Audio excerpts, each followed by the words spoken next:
जय श्री कृष्ण। आज पुणी थरे आउ गोटे सुंदर आध्यात्मिक कहानी नहीं आसी तो आसतु शुणा। श्रीकृष्ण जितेबले द्वारकार रोते ये से समय कहानी। तो देखा जाए थरे श्रीकृष्ण का देह पूरा असुस्थ हो जाइथिला। से बेमार रे पड़गले। बेमार तो नुहे, भगवान को पुणी कौन बेमार? जे संसार जाकर कर्ता, जे विश्व ब्रह्मांडर कर्ता, तांको कौन बेमार? तो श्रीकृष्ण बेमार भली अभिनय करुथिले, असुस्थता भली अभिनय करुथिले। तो जेते प्रकार औषध सब दिगला श्रीकृष्ण को, कौन सी औषध काटू कला नहीं। धीरे धीरे देहटा बिगड़ी जाऊ थाए, जर बढ़ू थाए, असुस्थता बढ़ू थाए। तो द्वारकावासी समस्ते चिंतित, केमिति श्रीकृष्णकर देहटा भल है। किछि तो औषध काटू करूनी, कौन करिबा? तो शेष समय को श्रीकृष्ण निजे कहिले जे यदि कौनसी परम वैष्णवकर चरण रज बा पाद धूली मते आसी दिया जाए, मु ताको प्रसाद रूपे ग्रहण करे, तेबे निश्चिंत मोर देह सुस्थ होइजि बोली मु भाबुछि। तो ये कथाटा चारिआडे प्रघट हो गला। चाहू चाहू समस्ते शुणिले। तो प्रथमे कौन करागला ना, प्रथमे तांकर जो अष्टपाट राणी थिले, जो पत्नी माने थिले, राणी पाटराणी माने थिले 8 जन। तो से मानकु मगागला जे तुमे माने कौन कर ना, तुमर चरण रज दियो, जहाकु कि पाइले श्रीकृष्ण निश्चिंत सुस्थ हेबे। जेमिति अष्टपाटराणी यही कथा शुणी सांगे सांगे मुंडरे हाथ देले, आश्चर्य हो गले। अरे बाबा रे, आमको मागुछंती चरण रज पाद धूली, सी आमर स्वामी, आमे केमिति दबु चरण रज? तो ए समाज, ये विश्व आमको पापीर आख्या दब, आमे सब पापी हेकि रहिबु, आमको नर्क जंत्रणा भोगिबाकू पड़िबो। तो आमे चरण रज दबु नाही। तापरे द्वारकारे अनेक वैष्णव को मध्य मगागला, टिके चरण रज हेले श्रीकृष्ण को देह भल हो जाता। से एका कथा समस्ते से गोटे कथा कहले, आमे पापी हबु, आमको नर्क जंत्रणा भोगिबाकू पड़िबो, आमे केमिति दबु चरण रज? किंतु किछि समय परे यही कथा प्रघट होई जाई पड़िला गोपपुर रे। गोपी मानक कानरे पड़ीगला। जेमिति एक कथा गोपी माने शुणिछंती, से माने चिंतारे घारी बसिले। कौन हैला, ए सामान्य पादरज टिके पाइले आम कान्हार देह भल हम, केही दौनाहांती। पुणी आम कान्हा एते असुस्थ रे एते दिन हैला पइलाणी, बेमार रे पड़िछि।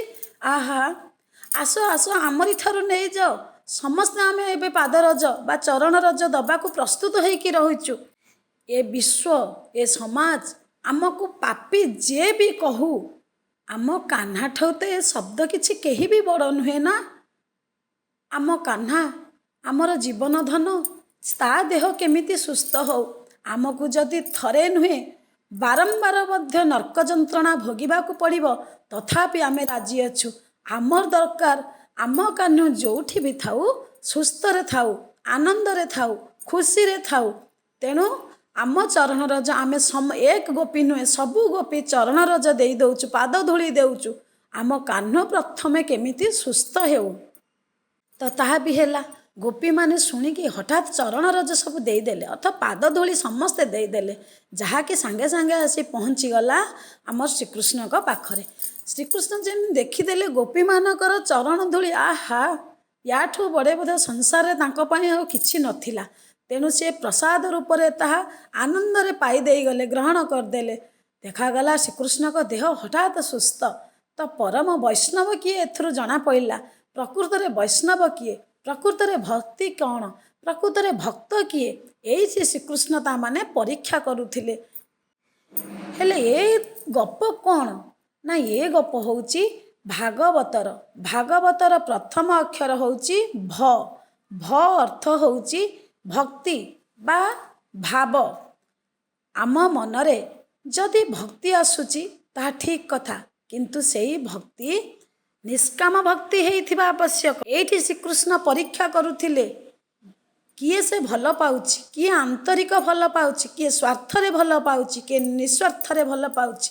ତ ଦେଖାଗଲା ଯେଉଁମାନଙ୍କ ପାଖେ ଶ୍ରୀକୃଷ୍ଣ ଅଷ୍ଟ ପାଟରଣୀ କରିକି ରଖିଥିଲେ, ଯେଉଁମାନଙ୍କୁ ସେମାନେ ଅତି ନିଜର ଅତି ଆପଣାର ହେଇକି ମଧ୍ୟ ଏଇ ପାପକୁ ଡରି ସେ କ'ଣ କଲେ ନା ନର୍କ ଯନ୍ତ୍ରଣାକୁ ଡରି ନିଜ ସ୍ୱାମୀ ପାଇଁ ମଧ୍ୟ ପାଦ ଧୂଳିଟିଏ ଦେଇପାରିଲେନି, କାରଣ ତାଙ୍କର ତା ଭିତରେ ସ୍ୱାର୍ଥ ନିହିତ ଥିଲା।